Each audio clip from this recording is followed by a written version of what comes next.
आमच्या वर्गात 3 पाटील आहेत. वाक्यातील पाटील हे मुळात कोणते नाम आहे हे आपल्याला ओळखायचं आहे. आता एक गोष्ट लक्षात घ्या, पाटील हे मुळात विशेष नाम आहे, पण या वाक्यामध्ये मात्र ते सामान्य नाम म्हणून वापरलेलं आहे. मग आता इथे पाटील हे 2 प्रकारामध्ये मोडते. ठीक आहे, या वाक्याचा जर विचार केला तर या वाक्यामध्ये 3 पाटील आहेत, अनेक वचनी वापरलेलं आहे. मूळचं विशेष नाम जर अनेक वचनी वापरलं असेल तर ते सामान्य नाम होते. म्हणून या वाक्याचा जर विचार केला, या वाक्यामध्ये पाटील हा शब्द कोणते नाम आहे तर त्याचं उत्तर असेल सामान्य नाम. पण आपल्याला मुळात कोणते नाम आहे हे विचारलेलं आहे. हा शब्द वाचणं फार महत्वाचं आहे मित्रांनो. ठीक आहे, मुळात, तर मुळात पाटील हे विशेष नाम आहे. म्हणून आपलं उत्तर काय येणार आहे? विशेष नाम.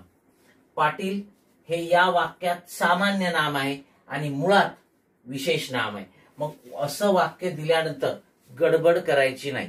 आपल्याला या वाक्यात विचारलंय की मुळात विचारलंय हे लक्षात घ्यावं लागेल.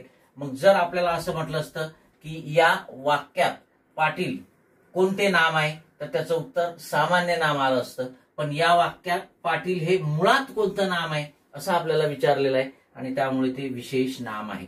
कारण पाटील हे विशेष नाम आहे, पण ते जर अनेक वचनी वापरलं, कोणतंही विशेष नाम हे त्या व्यक्तीचं स्वतःचं नाव असते, बरोबर आहे. मग ते जर तुम्ही अनेक वचनी वापरलं, ठीक आहे, तर ते सामान्य नाम बनते. म्हणून पुन्हा एकदा सांगेल मी, पाटील या वाक्यामध्ये सामान्य नाम आहे, पण आपल्याला मुळात कोणतं नाम आहे विचारलं आणि म्हणून आपल्याला उत्तर विशेष नाम द्यावं लागेल आणि आपलं उत्तर विशेष नाम असेल. Okay, yes.